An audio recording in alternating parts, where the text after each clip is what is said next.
Hey, it's evening time in the Berg.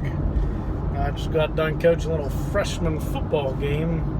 So you might see me, you might not. I'll go in and out, depends on how the lights are shining here. This one's called, by the way, I'm Aaron with All the Way Up Crypto. Thanks for watching. If you haven't subscribed, smash that subscribe button so you don't miss anything important that I might tell you about. I usually try not to waste your time. I'm usually done in less than 10 minutes. So put me on 2x and get done in 5 and you'll get enough. Got it? All right, here we go. Big picture. Here's how I can tell things are going on with the big picture, the grand scheme of things, and why I strongly, wholeheartedly believe, without a shadow of a doubt, that blockchain and cryptocurrencies are going to be the way that we move forward. Okay? First of all, we've been living in a digital world for I don't know how long. Thanks to credit cards and online banking. You have things like Zelly and Square Cash and PayPal and all the other online banking stuff that goes on. Zelly's kind of nice because you can send money and it usually gets deposited right away in another person's bank. And it's free. Kind of reminds me of peer-to-peer, right? You send some crypto to somebody and get it that day. I mean, people usually complain, oh, Bitcoin takes 10 minutes to confirm. Well, so what? How long does it take a bank to confirm your checks? Why? Because there's a thing called an automated clearinghouse. Oh, third party, gone, blockchain, here we come. Zelly says we don't need that. Problem is with Zelly is that it's a third party and they're taking on the risk that you have that money in your bank. My guess is they probably tap in there and have some type of escrow there that they're able to manage that way. So you have that step moving forward. You have the Fed now that's supposed to be getting implemented, I think by 2023 or 2024, somewhere around that time frame. So a few years from now, the Fed now wants to let things clear, let transactions clear, pretty quick, instantly, whatever. Again, we're dealing with central banks trusting a third party, right? So as we move on with this blockchain world, the big thing that the blockchain redesigns in our head, or has that we have to be able to understand, is it redefines what trust is. You don't have to trust the blockchain. It just is. It just does. It doesn't care. It doesn't care about what transactions are being processed. It simply processes them. And if you want to verify it, you verify it. You don't have to worry about a third-party company to go through and do what they got to do. You can download the full node yourself and check it yourself. Simple, easy, said, done.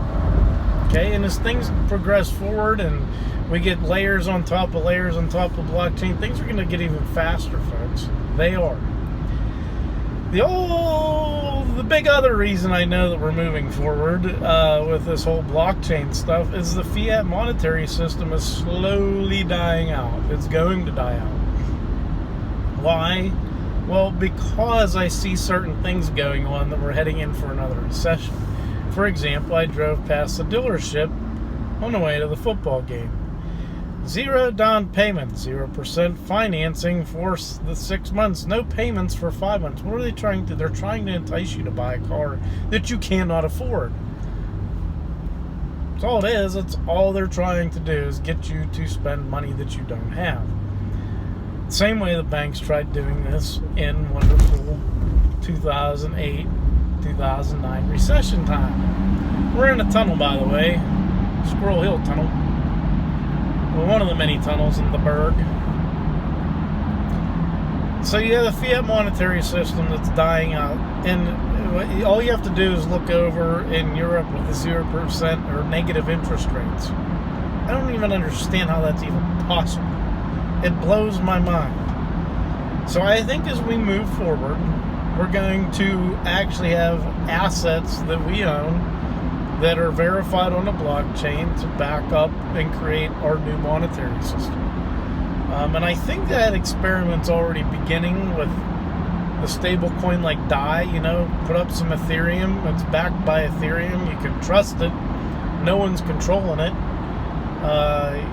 And it's up as collateral, and no one has control over that collateral except for the smart contract that has conditions set up on it that if you don't pay it back, well, they liquidate your Ethereum. So automatically goes out and it gets sold to the people that hold the maker token, that hold down the maker DAI network or smart contract system, if you will. So I think, this is just me thinking out loud, I think we're going to have a transition. I think the transition has already begun.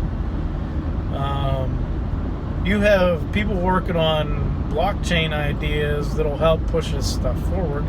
I mean, there's nothing stopping the new monetary system using something like DigiID, and then there's a stabilized Digi asset, kind of like the DAI token. It's quicker than Ethereum is right now.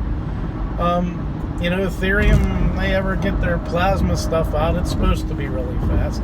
You have EOS out there. I still don't feel complete about EOS. Not that I hate it, I just don't. I don't know if I agree with how they're doing things as far as people needing RAM to operate. I think Cardano may have a better shot at doing stuff in the financial world and having better dApps. I don't know. Time will tell, folks. But I know those of you, or those of us, well, whatever, the people that are investing in crypto now aren't doing this to be greedy, that they're doing it because they want to change. They want to see humanity benefit from not having to trust people of power that are in control of everything with their money, that want to ruin the value of everything that you own, that want to cause and increase inflation. I think that may slowly change. I really do. I really, really do. And we'll get there. I mean, if we get into another recession and Bitcoin's doing okay or doing rather well, and the rest of the crypto market's doing rather well during the recession because people start hedging their money in cryptos, you might see businesses say, well, the heck with accepting fiat, I'm done with it. You may have a huge inflationary period, and that'll suck. So I guess the big question for me is you need to have some type of way to measure a stabilized value. And I'm not sure if that story has been written yet. Will we transition to a new stable value or a stable cryptocurrencies that nobody accepts fiat anymore? They only accept stable coins that are running on top of the strong blockchains. That's a possibility. Will things be measured in the value of Satoshis? Maybe Bitcoin reaches a point that it's 1 million or 10 million for one Bitcoin, so that would get things done or whatever for one Satoshi. I don't know. The whole world, since it has boomed and expanded from the baby boomers, if you think about it, we've been on the world reserve currency being the US dollar, and we had enough in reserves, we had enough that when people wanted to do trade with us, that we traded in USD. The Bretton Woods, look that up. That'll help give you an idea on what happened, when it happened, and how everybody agreed that we would trade in terms of USD.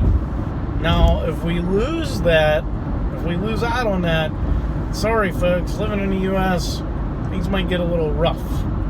We may not be the power that we are now in the world, but it's going to be, I don't think it's going to happen quickly, even if it were China or Russia, or, I see them or hear about them, increasing their gold reserves. That's saying something. They're losing faith in the United States dollar. And you have Trump with his trade deals and trying to, do different things. That has an effect on what countries want to do business with us and how they want to do business. Oh, well, we're going to do business in terms of U.S. dollar with you. China says, nah, we'll do it in yuan because it's backed by gold, or we're going to do it in this other currency that we created because it's backed by gold. It has an asset behind it versus nothing. Fiat money has nothing really actually backing it up. Hasn't been that way in the United States since 1971. When Nixon said, we're off the gold standard. Now everyone may legally own gold. Imagine that. People that owned gold before that didn't know they had gold illegally. So I think we're in, the beginning of a transitional period with money, and it's going to happen. I'm telling you, it's not financial advice. This is just, as much as I've been around this decentralized world platform concept idea for the past 2.5 years, going on 3, I think about it every day. I watch it every day. I read about it every day. I learn something new every day. So I really hope you guys are out there doing your research. Get involved with different crypto communities if you haven't. If you're just investing to make a lot of money, forget about it. You're probably going to get burned. Unless you're just dollar cost averaging in, playing around with it, that's fine. But if you're going to throw a bunch of money at it and try to trade it, you're probably going to get burned in the long run. Because trading cryptos is not anything, I don't want to say it's not anything like a lot of those technical analysis stuff carries over, but it's quicker. And because there's such a small market cap with cryptos, things can be affected rather quickly. So things can go up in a hurry, it can go down in a hurry. And the exchanges are a little bit shady right now. So, anyway, I hope you guys are all doing well. Hope you're able to see me in this wonderful nighttime video. And be ready for the transition. Get ready. Get yourself some precious metals or own some precious metal stocks, mining stocks, and gold and silver. Because I think if things get shaky, people are going to run to them. And don't be afraid to try to accumulate some more Bitcoin, Litecoin, Digibyte, Ethereum, Cardano. Any of the top 50 coins you could be accumulating more of, and you'd probably be okay. But I would be going after the blockchain ones, the ones that are actual blockchains. So, anyway, until we meet again, stay crypto, my friends.